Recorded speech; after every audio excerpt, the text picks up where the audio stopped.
Hi everybody, my name is Max Maker and this week I'm turning a portable bandsaw into a stationary one. So this is the cutting area of my workshop where I cut the steel and it's a little bit difficult to do that because I can't do it on the normal bandsaw that I have, that's just for wood. And I can use a hacksaw of course, which requires a lot of force, or I could use a reciprocating saw, but the blades don't last very long. And I don't like to use the angle grinder because of all the fine dust. I want something more practical and cleaner. And more practical. So I bought this bandsaw right here and at the moment it's portable, but I don't need the portability aspect because I'm just going to use it in my workshop anyway.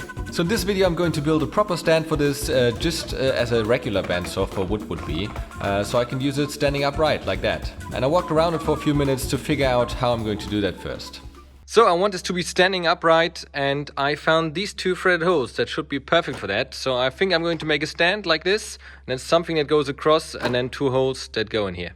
So I have to work backwards from these mounting holes, and first I made a paper template to see how the mounting plate could look like. And I found the perfect material for this piece of 16mm aluminium that I used on my very first CNC build. It almost has exactly the right shape that I need. I just traced it on here, then marked it up properly, and then I'm cutting it on my regular wood bandsaw. It cuts aluminium perfectly fine, the blades just don't last that long. And I'm using a little bit of alcohol here to cool it down so the aluminium doesn't gum up. You never want that to happen, because aluminium really becomes like bubblegum. And I always find it really strange when I'm modifying or even building a tool from scratch that you can't buy it already. Why aren't the manufacturers looking on YouTube what kind of things the people are doing, what they are changing, what they're building from scratch, and just building these products the way we really need them to. So let me know in the comments what tools you modified or even built from scratch. I'm really curious to know what the most self-built thing is in the workshop. And oftentimes subscribers would ask me where I get the extrusions from.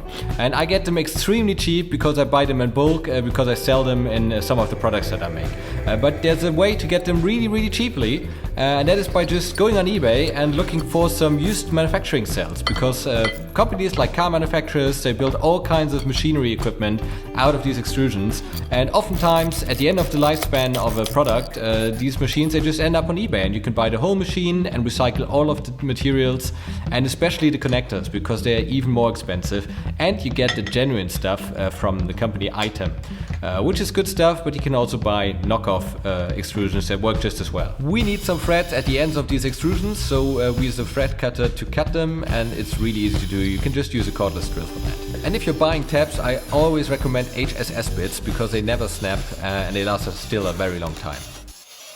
Okay, so I marked all these hole positions. Now I take this back off, drill these, and then I can attach some of these extrusions.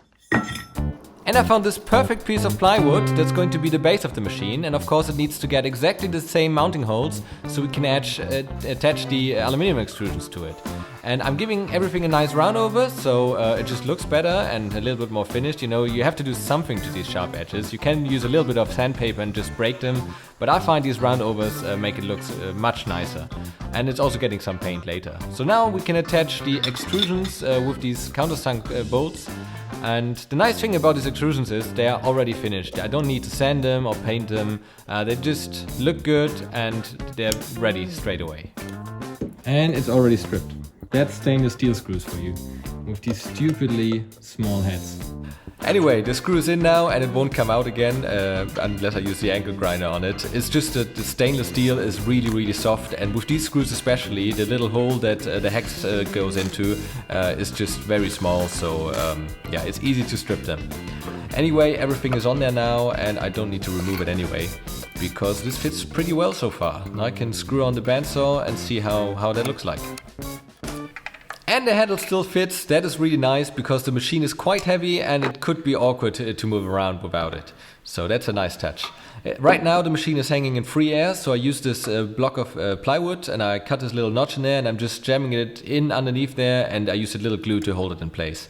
So now I can remove the machine table and build a proper one for that. So to make a larger table, first I thought I could use this, but this is a little bit too small and it's really shitty aluminium. It's so soft, I could bend it if I try a little bit harder, just like this. I've got this piece of steel, but this is too thin, I guess. I would need to break it, and not looking forward to that. Then I thought maybe this piece, which could work quite well, but then I thought Why not use this? Could just as well be round, couldn't it? Let's do that. This plate looks a little bit rough, so I want to polish it, and I'm using Bandsaw for that. That stuff is awesome. It comes from the UK, and you can buy it in any just general store in there. And I'm using the soft foam pad on my orbital sander, and just 1 or 2 minutes on this plate will make it look really nice. The black stud that you see there is the suspended aluminium inside of the polishing compound, so the stuff that you sand it off. And you just wipe off the excess and it will be pretty nicely polished. So now I can screw it on with these countersunk bolts, and the table will pretty much be finished.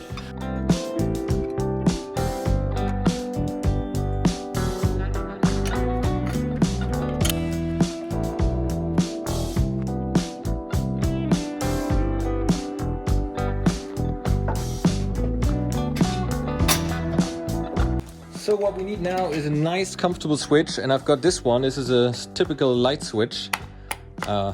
It's okay with 700 watts, definitely. I think it's rated to, I'll look it up, I'll tell you later. But I can't put it here because then the dust would maybe go in here. So it needs to be either shielded somewhere down here, but then it would get in the way if I apply a new blade. Or I put it on the frame over here. I think that's the most comfortable position.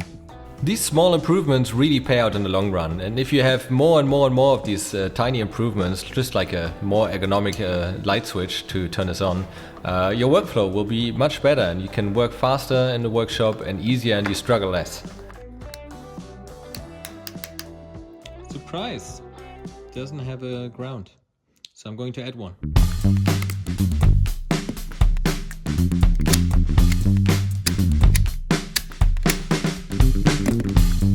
So what does a ground actually do? Most of the time it does absolutely nothing. But let's say one of these leads comes loose or it breaks and suddenly it touches the housing. Next time you touch the housing, you get a really bad shock. But if you have a ground attached with a screw, you just screw it down into the metal somewhere on the machine. Then, if this comes loose and touches the body, the electricity will just flow to ground and not through your body. So it's a really big safety factor. I'm not entirely sure, but I think you don't need it if your housing is made out of plastic. But here we've got lots of metal, so we need it. And this is a really cool tool if you cut a lot of zip ties. This tightens and cuts the zip tie at the same time.